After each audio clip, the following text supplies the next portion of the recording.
Hey you guys, we're here doing some graphing. So I have 2 points, as you can see right here on this graph that we are given, and we're looking at trying to figure out what the rise between 2 points is. So if I have these 2 points, one of the things we're looking for doing is trying to find the slope of the problem, or this line. So we want to use points that are really specific. So if you look at a close-up version and you have like the corners of the boxes, so I'm just going to show you like a quick sketch. If you look at the way that the boxes are on a graph, you can see that like right here, see how the corners, you want to like find a spot where it's exactly in the corners of the spots that you're looking, because it's exactly on a whole number digit. So you can look at this one really closely, and you can see that it is exactly on the x coordinate being 2 and my y coordinate being at 1.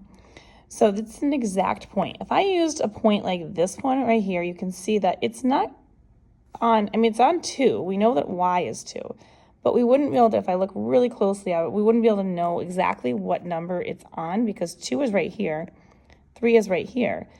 This number is not 2, it's not 3.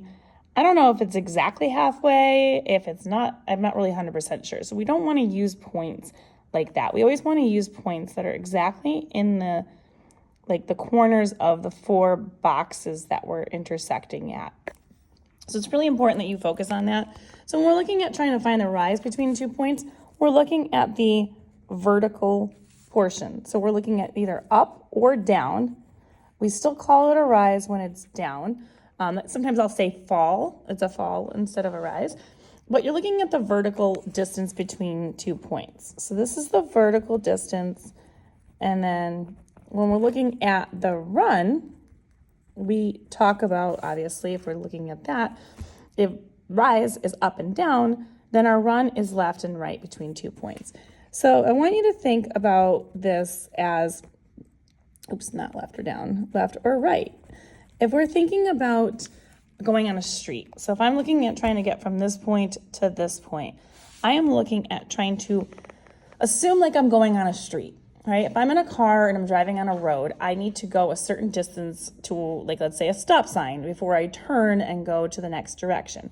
So when I'm looking at this one right here, we just basically, every line we are going to count till we get to what we need to do. And we make what's called a slope triangle. So we're going to start here and we're going to go 1. So we don't count where we're on. We go 1, 2, 3, 4, 5, 6. And we're going in an upward direction. We're now in line with that dot. So we've climbed 6 lines or 6 spaces. So this is a positive 6. We get to that point. Now we're at this spot. Now we got to take a direction change and go to the right. Right on a graph is positive, because we're going like thinking about a positive on a number line. 1, 2, 3 spots that way before I hit the dot that I'm looking to get. So this is a positive 3. So my rise, we always do rise over run for slope. So it's rise over run. So our rise in this case is a vertical distance of 6, or positive 6. And then we have a run, which is our left and right, or horizontal distance. We have a positive 3 there. So that goes in the bottom. And when we look at that, we can actually reduce that.